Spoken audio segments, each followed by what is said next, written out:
My point 3, again, proofs are just simplifying, but the answer is given. So like in a simplifying problem, this would be the first section, sine over tangent. And I would say simplify that. Now you know the answer. Okay, the answer is cosine. What we're going to do is prove it. All proving is another fancy way of saying show your work.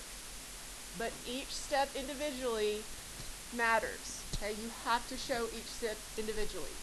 You're also going to give reasons. So we've been doing this with reasons, we just haven't been writing them down. The identities can be a reason, combine, add, subtract, getting an LCD, multiply by the reciprocal, all of those things, multiply or simplify, reduce, factor, expand, condense, all of those are things that you can do to do a proof. The most important thing is you have to pick one side, and one side only. You can't go back and forth. Once you pick a side, that's the side you change. So on this first one, I'm going to pick the side that looks the ugliest. And really neither one of those sides looks very ugly, but there's more stuff on the left. So I'm going to pick the side where there's more stuff because there's more things to do. Cosine working backwards is not always easy for a lot of people. Working forwards is an easier problem. So I'm going to pick the left side, and I'm only going to manipulate the left side until I get cosine. Once I get cosine, then I know I'm done. I have the answer. This other sentence right here, you can abbreviate with LHS and RHS. So LHS means left-hand side. RHS means right-hand side. So sometimes both sides of the proof are equally ugly, and instead of having to write that every single time, you can abbreviate whichever side you chose to leave the same until you get to the last step. And I'll show you that on our third example today, what that means, because it's really not that confusing until you see how it's used. All right, so this first proof, I'm going to manipulate the left side. So the first thing I'm going to do, sine and tangent, is change tangent in terms of sine and cosine. So I'm going to say sine of theta over sine theta over cosine theta equals cosine theta. In a proof, I have to do this every single time. On testing quizzes, you can probably lose up to a letter grade, if not more. Okay, I would say anywhere between 5 and 15 points, depending on how long the test or quiz is, if you don't write the proof correctly. This is the first step. Okay, you have to say, change something, you have to say equals, you have to say either cosine theta, or if cosine theta is too long, you could write RHS, right-hand side. But cosine theta isn't that long, so I'm just going to keep it with cosine theta. When I state my reason, I'm just saying, what did I do? How did I get from what's given to this step? Well, I changed tangent to sine over cosine according to the ratio ID. So that's my reason over there. So I just write the reason out to the right. All right, then the next step, what would I do if I was simplifying? All this is a simplifying problem. Well, I can't divide fractions, so I multiply by the reciprocal. So I'm going to take my numerator times the reciprocal of the denominator equals cosine theta. And what did I do? I multiplied by the reciprocal. The reasons are just what did you do? You could say divide. You can't divide, so you multiply by the reciprocal. Divide and multiply by the reciprocal would both be okay. Now, I have sine times cosine over sine. So if I have a sine on top and a sine on bottom, those cancel, and I'm left with cosine theta equals cosine theta. And what did I do? I simplified, reduced, divided. Okay? That's what I did. You can't interchange every word in every situation, but in this case, simplify or reduce would be the most appropriate answer. And now you have your answer. We knew what the answer was going to be. Once we have a proof, we know the answer. We just have to prove it, which is showing your work. And it is very, very important that you do not skip steps. If during a test and quiz, you ask yourself, oh, I don't know if I have to show that or not. If you ask yourself that, show it. Because you're going to spend more time wondering than it would take just to write it down. So always, always, if you have to ask yourself, I wonder if I have to show that step, show that step. It's never going to hurt you to show more work. In the second step, why don't we look for the first time and then take Because there's no plus or minuses. So that what you would just be making it bigger. And there's no need to do that. It would work. There would be nothing wrong with that. That's what we did on Friday a lot. We multiplied through by the denominators. But that's something we want to do if there is a plus or minus sign involved. If there's not a plus or minus sign involved, again, it's not wrong. It'll just make it a step or two longer, but not incorrect at all. Anything else on that one? Okay, so that's all a proof is. A simplifying problem with a little bit more we have to write about it. All right, number 2 is just simplifying. So again, when I look at this, I have sine squared y over 1 plus cosine y. So sine and cosine can't be written any other way than using secant and cosecant and involving fractions, which we don't still want to do. So we have to look at that denominator, 1 plus cosine, and we know our numerator. Again, let's go back to the notes that we did on 5.1, and I rewrote sine squared plus cosine squared equals 1 lots of different ways. You have to be very familiar with how to manipulate those Pythagorean identities. So sine squared y can be written in terms of cosine squared. Now that only works with squared words. And by words, sine, cosine, tangent. If they're not squared, then it's not a Pythagorean ID. So I'm going to change sine squared to 1 minus cosine squared y over 1 plus cosine y. Because now my words are similar. If I can get words to be the same, that is a good thing, because eventually things are going to cancel. Words are the same, they're going to start to cancel. Now, I cannot cancel the 1's, cancel this cosine with one of those, and go from there. That does not work with plus and minuses. If this was times, we could do that. But it is plus and minus. The only thing that'll cancel with the 1 minus cosine squared is a 1 minus cosine squared.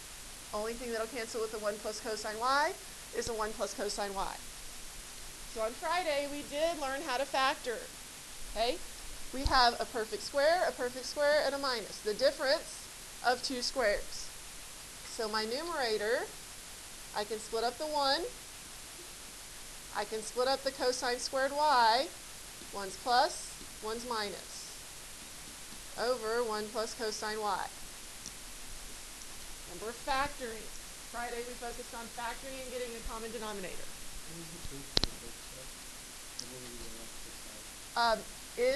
So this is not a proof, it's just a simplify. But if you did want the right for the reason, what reason would that be? How did we go from sine squared to 1 minus cosine squared? Pythagorean ID. That's why we did that. And then from step 2, or this step, the first step to the second step, we factored. And then the next step would be simplified. So 1 plus cosine over 1 plus cosine is 1, and we're left with 1 minus cosine y. Now remember, I'm going to say this 1,000 times. This is not a Pythagorean ID. There is no squared. We can't just take the squares off the Pythagorean ID and say, well, that's just a different version of it. That is not true. This is as far as you can go. 1 minus cosine y is not the same as 1 minus cosine squared y.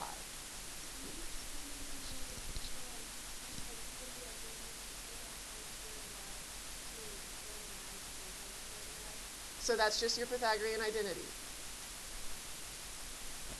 And just manipulating it. So you just have to be able to move things from left to right of the equal sign until it matches. And I just substitute. So sine squared A equals 1 minus cosine squared y. Those are equal. Just like sine squared plus cosine squared equals 1. Like if I were to say, let's go 5 plus 3 equals 8. That's true, right? We all know that. What about 5 equals 8 minus 3? Is that true? I just manipulated the problem. 3 equals 8 minus 5. So do you see how I'm manipulating it? So that in middle school, this is what you did with numbers. Then in algebra, Maybe it was x plus y equals 2. We could say y equals negative x plus 2. Or y equals 2 minus x. Those are the same. So just manipulating it. Now we have words. So it's just moving things from one side of the equal sign to the other. And these sine squared and cosine squared, those are going to be ones that hopefully you've seen have come up a lot. You're going to be replacing from one way to the other a lot. So those are going to be the most important, or not the most important, but some that you'll see very a lot. Okay? You'll see often. Other questions so far? All right, and then the last one is another proof. And this is one where I'm going to use that last sentence on your notes that says abbreviate with left-hand side or right-hand side. So when I look at this, someone asked earlier, well, how do you know which side to start doing things to? You don't. Okay? If they both look ugly, just pick a side. If you get 5 or 6 steps and you just keep getting something bigger and bigger and bigger and it's not starting to look like things are going to cancel, erase it and pick the other side. Okay? That happens sometimes. Even when I work problems, sometimes I pick the wrong side. And then I erase it. If I would have picked the other side, it's 2 steps and I have the answer. You just have to practice these. So on this one, hopefully the side that looks like it has more stuff is the right side. So the right side is what I'm going to manipulate. 2 secant squared x, that's a lot of stuff for me to write, so I'm going to abbreviate that with left-hand side each time. Okay? But you don't have to. You can write 2 secant squared x every time also.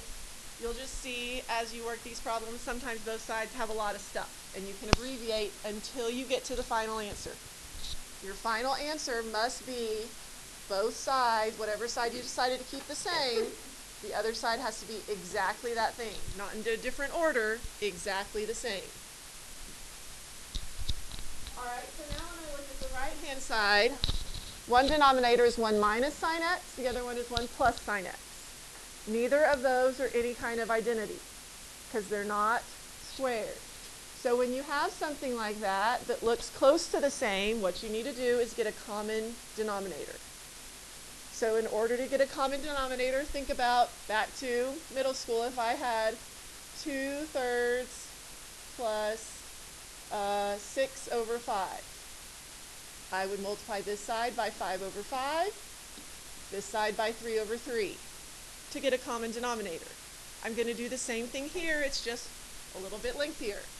So I'm going to multiply this side by 1 plus sine x over 1 plus sine x, and this side by 1 minus sine x over 1 minus sine x in order to get a common denominator. Now on Friday I said we don't always want to multiply our denominators together, but in this case, since when we look at them, 1 plus sine x times 1 minus sine x, those are called conjugates, where the terms are the same and the signs are opposite. So I'm going to go ahead and multiply them together this time and get 1 minus sine squared x, because I also kind of recognize that that's an identity. Remember, our goal is always to get it down as simple as possible, so if I can get an identity, or I can get 2 words together that go together with a Pythagorean identity, I want to do that. And then my numerator, I just distribute the 1, so that becomes 1 plus sine x. And then here is 1 minus sine x over 1 minus sine squared x. And then what did I do? I got an LCD. You could say multiply to get an LCD, but LCD is fine. What did you do to get from what was given to the first step? You got an LCD. Now because I have an LCD, I can combine my numerators. Just like here, if this was 10 over 15 plus 18 over 15, your next step would be whatever 10 plus 18 is, right? So whatever my 2 numerators, I need to add those together. So when you add those together, what do you get? 2, right? 1 plus sine x plus 1 minus sine x.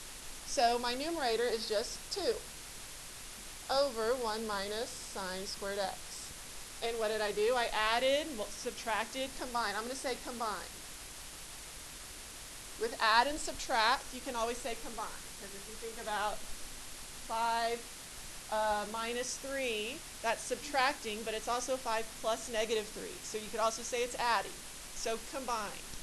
Add, subtract, combine. Those three words are interchangeable. Okay, completely interchangeable. Now, multiply and divide is not the same as combine. Okay, add, subtract, and combine. All those three words are interchangeable when you're stating your reason. All right, now remember, our goal is no fractions, always no fractions, but other goal is to try to get it down to a single term. So, can I change 1 minus sine squared x into a single term?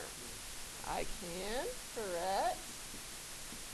2 over cosine squared x, which is my Pythagorean ID. Now I got to get rid of that fraction. So if there's a cosine in the denominator, in this case cosine squared, how do I write cosine in the denominator as not being a fraction?